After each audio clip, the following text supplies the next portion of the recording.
Salut! Aujourd'hui on va parler des genres de mangas qui existent. Parce que finalement, on lit beaucoup de mangas, mais on sait pas forcément ce que c'est. Bon, bien évidemment, on connaît tous le nom du shonen, mais qu'est-ce que ça veut dire et qu'est-ce qu'il y a autour? Je vais essayer de répondre à tout ça dans cette vidéo. Il existe 6 grands genres de mangas différents, dont 3 se démarquent particulièrement.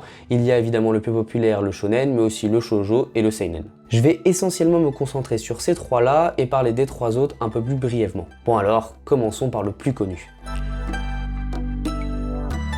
Shonen, c'est tout simplement un mot japonais qui désigne un jeune garçon. Ça veut dire que le manga shonen cible un public masculin âgé de 8 à 18 ans. Parce que oui, les mangas sont genrés au Japon. Ce qui est important avec le shonen, c'est qu'il faut le distinguer du neketsu parce qu'ils sont trop confondus. En fait, le shonen, c'est un genre de manga qui est défini en fonction de sa cible éditoriale, alors que le neketsu, c'est un procédé narratif propre au shonen. Ce qui veut dire qu'un shonen n'est pas automatiquement un neketsu.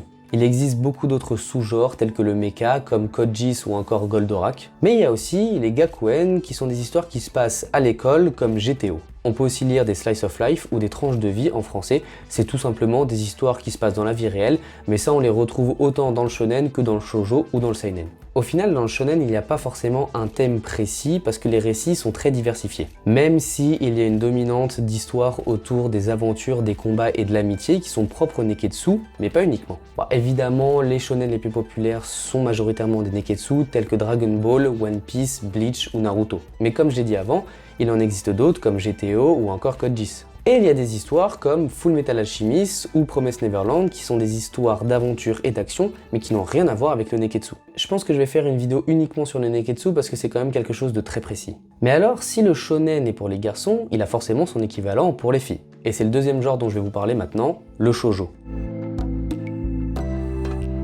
Dans la même logique que le shonen, le shoujo c'est un mot japonais qui désigne une jeune fille. Ces mangas ciblent alors un public féminin âgé de 8 à 18 ans. Mais l'histoire du shoujo, elle est bien plus complexe que celle du shonen. Les bases commencent à l'ère Meiji entre les années 1868 et 1912. À l'origine, il est créé à partir du concept de fille présent dans la littérature occidentale et qui est devenu un objet de désir pour les hommes. C'est au XXe siècle, les femmes issues des classes moyennes et aisées qui ont donc eu accès à l'éducation vont s'approprier le concept et en faire une culture. Elle sera basée sur le raffinement, la pureté, l'innocence et l'homosociabilité.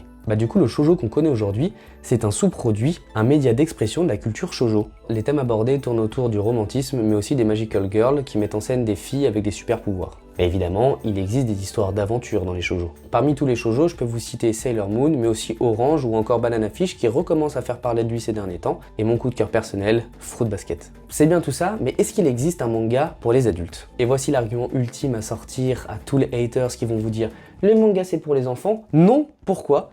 Parce que le seinen, ce mot japonais qui désigne un jeune adulte et dont le manga cible un public masculin âgé de plus de 18 ans. Et quand je vous dis que c'est pour les adultes, ne vous amusez pas à donner ça à un enfant parce que les thèmes abordés ils sont bien plus sombres et violents. Le concept du seinen apparaît à la fin de la Seconde Guerre mondiale. Le manga est devenu un divertissement extrêmement populaire mais commence à être critiqué car trop enfantin. Plusieurs artistes vont écrire des histoires plus sérieuses et les publier à partir des années 1950. Les récits sont plus violents, réalistes et contiennent des scènes sexuelles explicites. Et au vu du succès, c'est en 1960 que les éditeurs décident de lancer officiellement le seinen.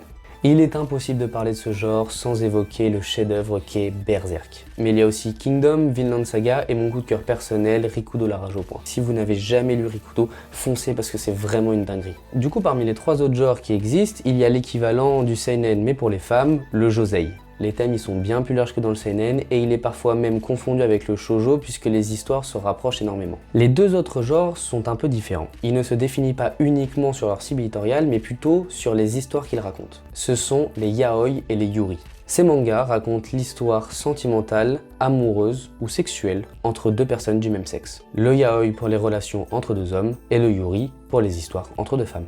Et maintenant, j'aimerais prendre un petit moment pour parler du fait qu'on associe beaucoup trop les mangas aux enfants. En réalité, depuis tout à l'heure, je parle de genre, mais c'est pas exactement ça. En fait, on attribue un genre, tel que le shoujo, le shonen ou le seinen, à un manga uniquement en fonction du magazine dans lequel il est prépublié. C'est ce magazine-là qui a une cible éditoriale. Parce qu'un manga, avant qu'il sorte dans son format classique, le chapitre va être prépublié dans un magazine, soit toutes les semaines, soit tous les mois. Quoi qu'il arrive, on va attribuer un genre à un manga en fonction de son magazine. Mais je pense qu'un auteur, quand il crée une histoire, je ne pense pas qu'il veut toucher une seule et unique cible. Ça lui ferait perdre des lecteurs pour rien. Si on ramène le manga au shonen, puisque c'est son genre le plus connu, il faut pas dire uniquement que le manga c'est pour les enfants, mais dans ce cas-là, il faut dire aussi que le manga c'est pour les garçons. Alors que c'est totalement faux. Si aujourd'hui le shonen est si populaire, c'est bien parce qu'il y a autant de garçons que de filles qui en lisent. Comme il y a de plus en plus de garçons qui s'intéressent au shoujo. Comme on est obligé d'attribuer un genre à un manga, ça ne veut pas dire qu'il ne correspond pas aux autres. Et il y en a même qui sont classés dans un genre précis au Japon qui ne sera pas le même dans les autres pays. Prenons l'exemple de l'Attaque des Titans. SNK, il était prépublié dans le magazine Besatsu Shonen Magazine, qui donc, comme son nom l'indique, est un magazine de shonen. Sauf qu'en France, Shingeki no Kyojin, il est édité par Pika Édition. Et eux, ils l'ont classé dans du seinen. Parce que finalement, l'Attaque des Titans peut être très bien lu par ces deux tranches d'âge. C'est juste la vision de l'œuvre qui va changer.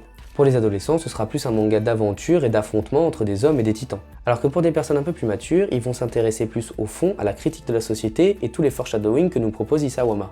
Et SNK, ce n'est pas le seul à avoir subi un changement de genre en fonction des pays. Death Note est officiellement un shonen, sauf qu'en France, on peut très bien le retrouver dans les rayons seinen dans des librairies. En tout cas, vous maintenant, quand vous aurez un manga entre les mains, vous savez ce que vous lirez, et vous saurez aussi quoi dire à un haters quand il vous dira que les mangas, c'est pour les enfants. Merci d'avoir regardé cette vidéo, n'hésite pas à t'abonner si tu veux plus d'infos autour des mangas et des animés. Ciao!